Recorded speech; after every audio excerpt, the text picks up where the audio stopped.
Marawachanga, Ghanamira, no Wangani, Mani to Budni Ghani Adana. Naibiriko, Mankalankala, Tandanya, Mianaku. Nature Yungandalia, Nature Yakanandalia, Padni Adlu Wadu. On behalf of the Ghana people, I welcome you all to Ghana country, and I do this ambassador of the Adelaide Plains people. My brothers, my sisters, let's walk together in harmony.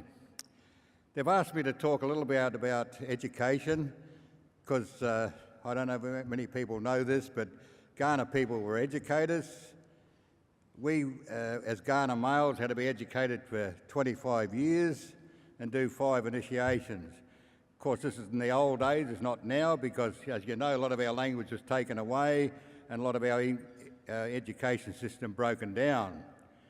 But I can tell you this society, Aboriginal society, had the highest education in the world for the populace. And I've got a couple of little books here that tell you that, because my kids said to me, Dad, don't give us that oral history stuff, give us the facts. And so here are some of the facts. This little book was written in 1969 by Dr. Penny. He was the principal of Wattle Park Teacher Education Program. And he wrote this little book, said, Traditional People and Educated People. So that's one little snippet. But then there's another little factor here. I don't know if people know that this little school was on the banks of the Torrens by the Weir, and it was called Bilta Wadley in the native location. And the German missionaries taught our kids in Ghana language for 6 years. And in this book, we got these letters translated from Old German, and number 4 letter tells you this. The German man, Close, one of the teachers, he said, these kids are no different from any kids I taught in Europe, only they're black and wear no clothes. Well, he's talking about rich kids. These are kids off the street, and not only that, they read and wrote in Ghana language, and they also wrote letters to Germany in Ghana language. And so you can see I come from an educated group, and I knew that when I was a child. And maybe I should give you some of the lessons I had to do as a child and some of the structures, how our education system was so good for the populace. Because there's nothing wrong with this education system in this country, because they say it's not broken, why worry about fixing it? But I think they don't follow the full issue here. It's the populace, because anyone provides their brains at the top and it'll run their country and they'll manage very nicely on the 30%. But not many people worry about the 70% below. And that's what we're talking about here. That's where the difference lies. And I always think of how people could have educated the populace. Why don't we do that today to a certain level? Because everyone should manage their own affairs. Everyone should be able to read and write and do things that manage their affairs. But we don't have that. We have a lot of casualties in this community, which I feel saddened about. But anyway, let me tell you what my grandmother said to me when I was 3. Well, first of all, she sat me on a log and started telling me a story. And like all kids, I said, Gran, what about this? And she said, tut, tut, tut. And she walked away and left me on the log. And I sat there bewildered because she's getting me to think about it. She's getting me to think all these sorts of things like, why is my Gran leaving me? And what have I done wrong? And anyway, the next day she sits me down again, tells me another story, and I do the same thing. And she said, tut, tut, and leaves me again and walks off. Well, the third day I'm clever enough to bite my tongue and listen to the end of the story, and I go, wow. I thought that was very good. And then I realised what she taught me. And that's what this Aboriginal society is about, listening. And so she taught me to listen. And we have a word about that, Urian Ganendi, inquiring with the ears, deep listening. And that's what they're on about. They're teaching you to deeply listen in the very beginning. And when you read books on education, they tell you, if you learn to listen, you get accelerated learning. Because how can you tell people what you know and chat all the time if you've never listened and learned anything? And so there you see the equation. And so I saw what our people did to us all the time with all these little exercises.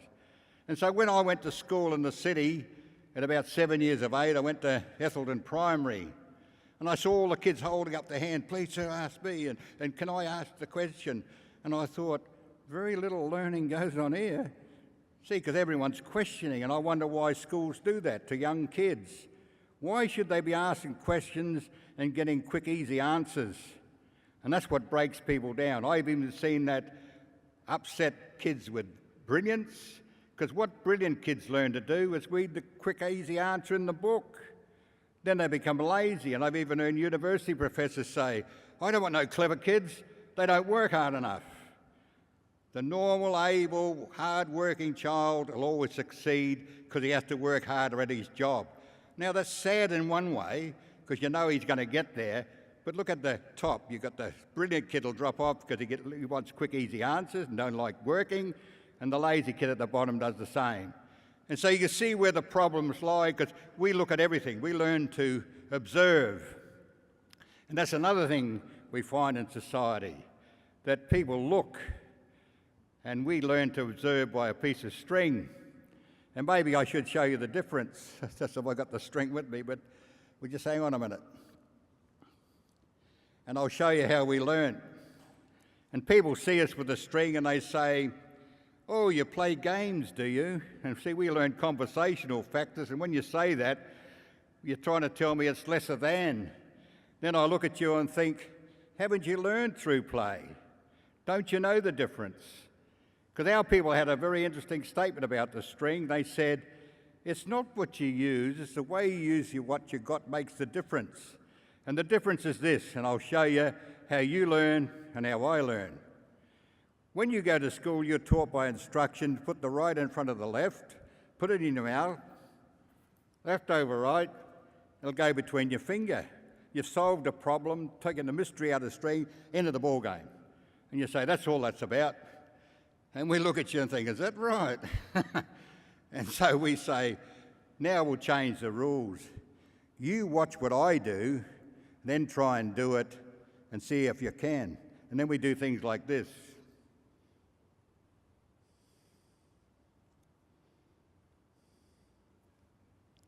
Then we say, now you've done that, do this.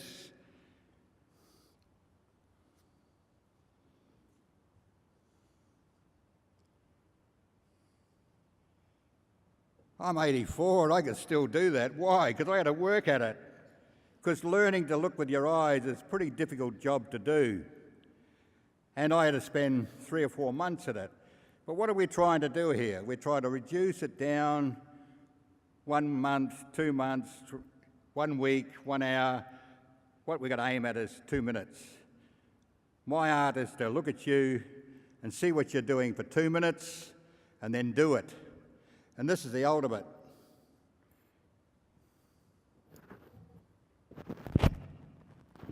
Now, I learnt that off a picture called The Horse Whisperer. Robert Redford does that in the film. I watched him do it and I can do what he does. He can't stop me learning. He's there, he can't talk to me, I can't talk to him, but he can't stop me learning because I've learnt the art of observation. Because there's more in life than we can throw a stick, and our people knew that. The quickest way to do it is learn to observe and watch every step, not just have a quick look. I taught that around schools for a number of years, I think 30 years in all. Only one class seen the difference.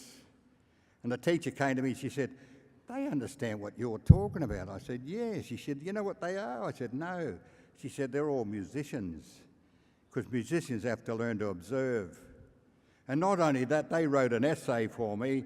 Each of those students, they said, we learned 11 things, not one. And then we have a fanciful suffix, which is nindi. And nindi says you can transform from one state to another, meaning you can learn from the string and not just play games with string and say that's all you can do. We say, no, we can take from the string, then I can watch you, I can watch a machine, I can watch animals, I can watch the things in the environment and watch everything that's going on around me. So you see there's a lot in life we need to learn and learn from each other, and I hope you've gained something from what I've told you. Thank you.